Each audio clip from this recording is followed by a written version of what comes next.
Em 1982, a GM estava em uma posição complicada. Sua fábrica em Fremont, Califórnia, era notória, mas pelos motivos errados. Era considerada a de pior desempenho em toda a América. E não ajudou quando Rick Madry e todos os seus colegas foram demitidos naquele mesmo ano. Muitos pensaram que era o fim da linha para aquela fábrica. No entanto, em 84, surgiu uma reviravolta. A GM, desejando um recomeço, teve a ideia de relançar a fábrica, mas não sozinha. Ela se juntou a outra gigante do automobilismo. A condição?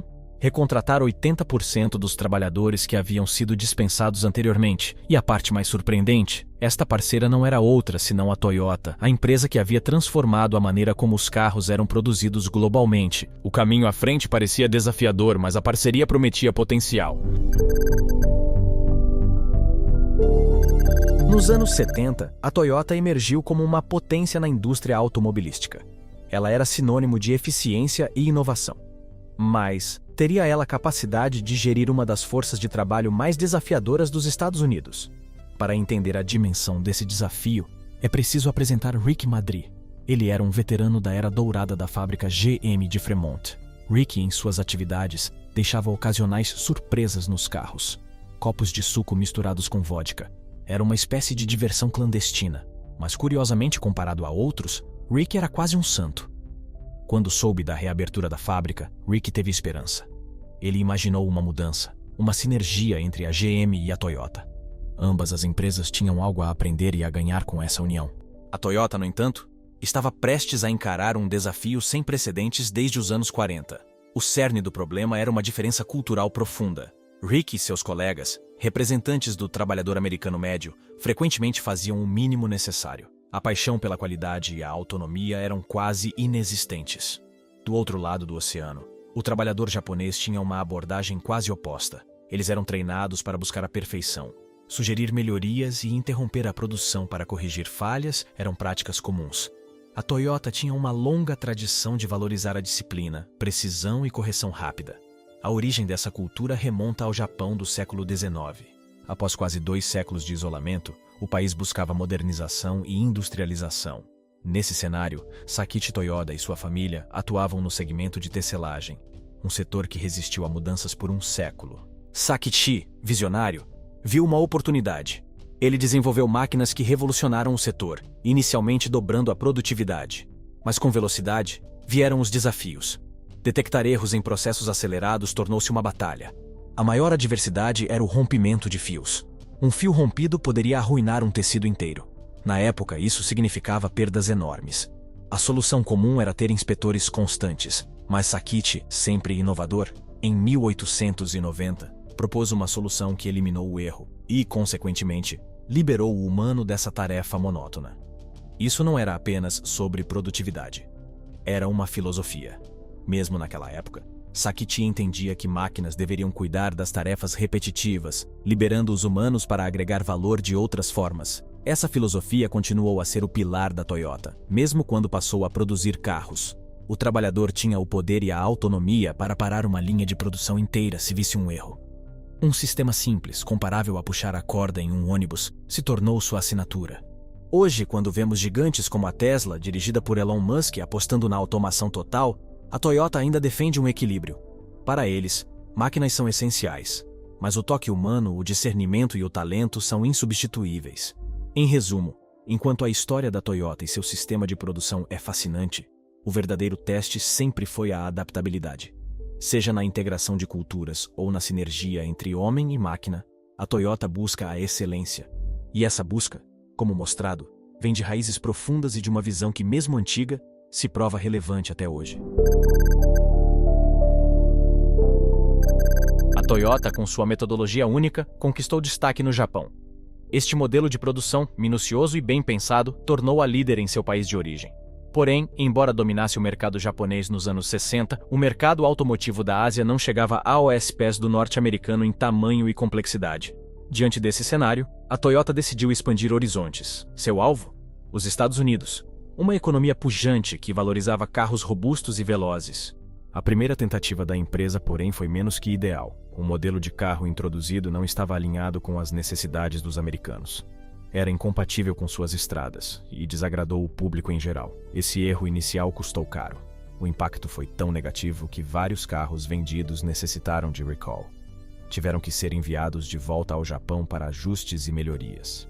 Mas, em vez de ver essa situação como uma derrota, a Toyota enxergou uma oportunidade de aprendizado.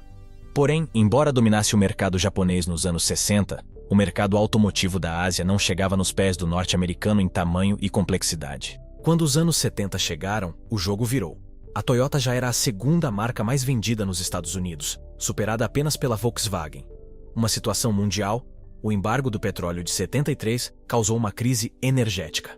Gasolina tornou-se um bem escasso e caro. Esse cenário fez os americanos olharem para carros menores e econômicos. A Toyota percebeu isso e viu um nicho. Com o sucesso de suas vendas, surgiu o desejo de montar uma fábrica nos Estados Unidos. Mas uma incerteza pairava. A cultura da Toyota, tão arraigada e específica, poderia ser ensinada e adotada por trabalhadores americanos. A estratégia encontrada foi fazer uma parceria, uma joint venture, com a GM, uma gigante automotiva local. O local escolhido foi a planta de Fremont, que estava desocupada. Desafiadoramente, decidiram recontratar 80% dos antigos trabalhadores, anteriormente taxados como parte de um dos piores grupos de trabalhadores do país. Esta parceria tinha potencial para ser benéfica para ambas. A GM aprenderia a eficiência do modelo Toyota, e a Toyota teria a chance de estabelecer sua produção em solo americano. Caso essa união mostrasse resultados positivos, seria a prova definitiva da eficácia e adaptabilidade do modelo de produção da Toyota. O resultado foi surpreendente. A planta de Fremont, que já fora vista com maus olhos, transformou-se. Tornou-se um exemplo de eficiência e produtividade. Demonstrou que a metodologia Toyota não era apenas para japoneses. Era, de fato, universal, ajustável a diferentes culturas e tipos de trabalhadores. A planta recebeu um novo nome, NUMMI. Esta fábrica tornou-se inspiração para escritores e pesquisadores. No livro A Máquina que Mudou o Mundo, sua eficiência é destacada. Enquanto outras fábricas da GM levavam 31 horas para montar um carro, a NUMMI fazia o mesmo trabalho em apenas 19 horas. E o mais impressionante, com 80% menos estoque, em um ano a NUMMI atingiu níveis de produtividade comparáveis às melhores fábricas do Japão. A Toyota viu que era possível fazer mais, expandiu-se na América do Norte e seus carros tornaram-se referência em qualidade. A marca cresceu, ameaçando até mesmo a posição da GM. Na década de 80, apresentou ao mundo a Lexus, sua divisão de luxo.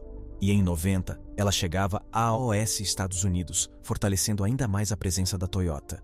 Em resumo, a Toyota, com resiliência e adaptabilidade, mostrou que era possível cruzar fronteiras e reinventar-se. Em 2008, o cenário econômico mudou drasticamente. De uma hora para outra, o fluxo de crédito congelou. Este foi um golpe duro para vários setores, incluindo a indústria automobilística. Com a diminuição do crédito, as vendas de carros desaceleraram significativamente. Aqueles que tinham condições de comprar um carro à vista optaram por não o fazer, pois estavam inseguros sobre o que o futuro reservava. Além dessa incerteza, houve um agravante: o preço da gasolina. Ele disparou, fazendo muitos repensarem suas preferências. Durante anos, os americanos foram conhecidos por seu amor a veículos grandes e potentes. Agora, contudo, esse amor estava sendo posto à prova. A Toyota, por outro lado, tinha algo a oferecer. Era uma marca já estabelecida, conhecida por seus veículos menores e mais econômicos. Também possuía em sua linha o híbrido Prius, um grande avanço em termos de economia de combustível. No entanto, mesmo com esses carros na linha de frente, a Toyota sofreu. Em 2009, a empresa registrou seu primeiro ano de prejuízo, algo surpreendente para uma gigante desse calibre. O valor? 4 bilhões negativos. Por outro lado, havia empresas como a Ford e a GM. Ambas tinham uma forte dependência de seus carros grandes, os famosos SUVs e caminhonetes. No ano anterior, 2008, essas empresas já sentiam o peso da crise. Os prejuízos eram monumentais. A GM, por exemplo, reportou um prejuízo de 30,9 bilhões de dólares. E o que estava por trás desses números? As notícias da época eram reveladoras. Apontavam que empresas como GM, Ford e Chrysler enfrentavam sérios problemas de qualidade. Além disso, havia uma resistência notável em adaptar-se às novas demandas. Ao contrário da Toyota, que sempre mostrava interesse em inovação, estas pareciam estagnadas. E quem era responsável por esse estancamento? A resposta era simples: as próprias empresas. A situação estava complicada. Era tão grave que o governo teve que intervir. Com o dinheiro dos contribuintes, Começou um processo de resgate dessas empresas. Um fato que surpreendeu a muitos foi que até a Toyota, conhecida por sua eficiência, teve que solicitar ajuda. O que diferenciava era o montante. Enquanto a GM solicitava 51 bilhões de dólares, a Toyota pedia ao governo japonês apenas 2 bilhões. Uma característica sempre associada à Toyota é a melhoria contínua. Ela viu na crise uma oportunidade de se reinventar. Não mudou seus princípios básicos, mas ajustou-se de forma mais assertiva. Enfatizou ainda mais o investimento em pessoas, estimulando uma cultura de corte de custos sem prejudicar a qualidade e produtividade. O caminho foi árduo. Muitos funcionários da Toyota sofreram cortes em seus salários, superando os 10%. Executivos de alto escalão tiveram reduções ainda maiores, chegando a 30%, e bônus foram cancelados. No entanto, essas medidas drásticas renderam frutos. No terceiro trimestre de 2009, a empresa já retornava ao lucro. Parecia que a tempestade estava passando. Porém, em agosto de 2009, uma tragédia chocou todos. A família Settles, em um carro da Toyota, sofreu um acidente fatal. Rapidamente, especulações surgiram. Dizia-se que um defeito nos carros da marca fazia com que acelerassem sozinhos. A situação exigiu resposta, e a Toyota a deu. Concentrou-se em reforçar a segurança e a comunicação com seus clientes. A transparência foi uma palavra-chave neste momento. Era essencial que os clientes soubessem que estavam sendo ouvidos e que a empresa estava tomando todas as medidas possíveis para garantir sua segurança. Os resultados desse esforço foram visíveis. Em março de 2010, a participação de mercado da Toyota já se aproximava dos 17%. Os veículos da marca também começaram a ser reconhecidos por sua confiabilidade. Eles dominaram as listas de carros mais confiáveis e foram premiados por sua segurança. Com o tempo, a Toyota recuperou sua posição e até fortaleceu sua imagem. O Camry, por exemplo, mantinha seu título de carro mais vendido no ZEUA desde 2002. Hoje, a marca Toyota é sinônimo de durabilidade, confiabilidade e baixo custo de manutenção.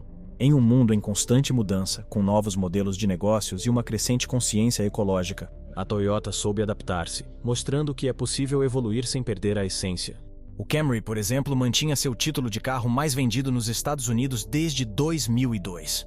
Agora, se você quer descobrir como e o porquê os japoneses ensinaram os americanos a fabricar carros, clique no vídeo que está passando na sua tela e aprenda como isso foi possível. Mas, se você gostou deste vídeo, não deixe de dar seu like e se inscrever no canal, ativando as notificações, porque posto vídeos novos todos os dias, inclusive, te vejo no próximo.